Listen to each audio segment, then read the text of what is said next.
না, এটা হারাম, এটার জন্য কোরআনের তো আয়াত থাকবে। হারাম তো আপনি আমি নিজের মতো করে সাব্যস্ত করতে পারবো না। আবার কোরআন হাদিসের মধ্যে নাই ইজমা এবং কিয়াসের দ্বারস্থ আপনার তো হতে হবে, ইজমাউস সাহাবা অথবা কিয়াসুল উম্মাহ। এখন এই উম্মায়ের কিয়াসও নাই, ইজমাউস সাহাবাও নাই, আপনি এটাকে বাদ দিলেন কিভাবে? ডেমোক্রেটির যে ওয়েস্টার্ন ডেমোক্রেটিক সিস্টেম, ওয়েস্টার্ন পশ্চিমা ডেমোক্রেসির কথা বলছি, ডেমোক্রেসি তো ফাংশনাল না।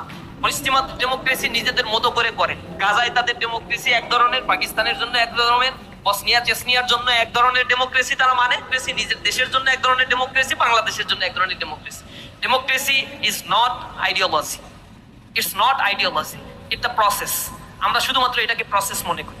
এর ভিতরে আকীদাগত একটা বিষয় সংযোগ করা হয়েছে যেটাকে আমরা ডিনাই করি, রিজেক্ট করে দিই, এবং এটা প্রকাশ্যেই আমরা বলে থাকি। এই জিনিসটা আপনাকে বুঝতে হবে।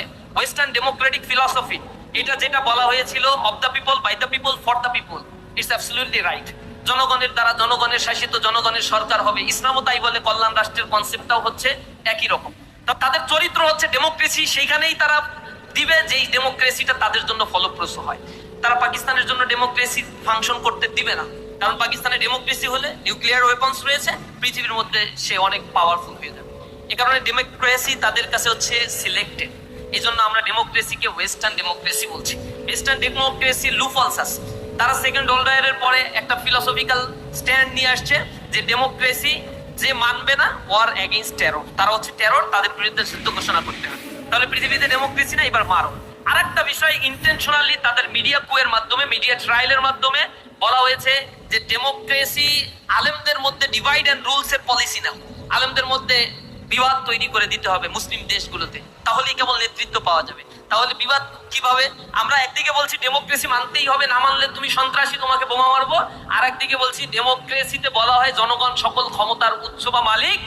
এই জিনিসটা আলেমরা তোমরা বলবা যে ডেমোক্রেসিতে এইগুলো আছে শিরক, সুতরাং ডেমোক্রেসি হারাম। এই দুইটা মিলাই এরপরে মার বা মুসলমানদেরকে 56টা মুসলিম দেশ খণ্ড বিখণ্ড করে ফেলতেছে জাতিগত দ্বন্দ্ব, বিবাদ, বিসম্বাদ দিয়ে। এগুলো নিয়েই মুসলমান পড়ে আছে।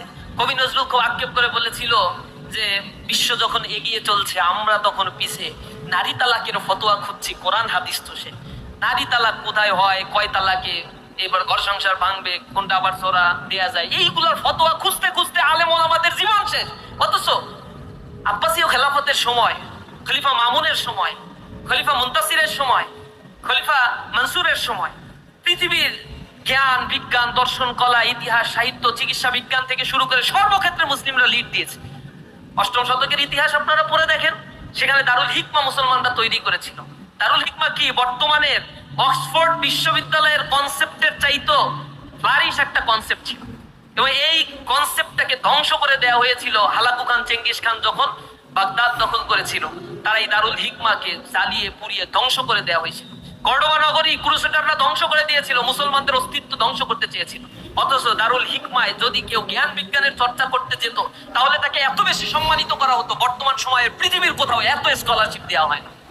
তাকে স্থাবর সম্পত্তি তো দেয়াই হতো, স্ত্রী পরিবার পরিজন নিয়ে শান্তিতে আলিশান জীবনযাপন যাতে করতে পারে এই পরিমাণে অর্থ আব্বাসীয় খেলাফতের অধীনে তাদেরকে দেওয়া হতো। জ্ঞান বিজ্ঞানের চর্চায় তারা এতটাই আগুয়ান ছিল বিধায় তো পৃথিবীর নেতৃত্ব তারা দিয়েছে।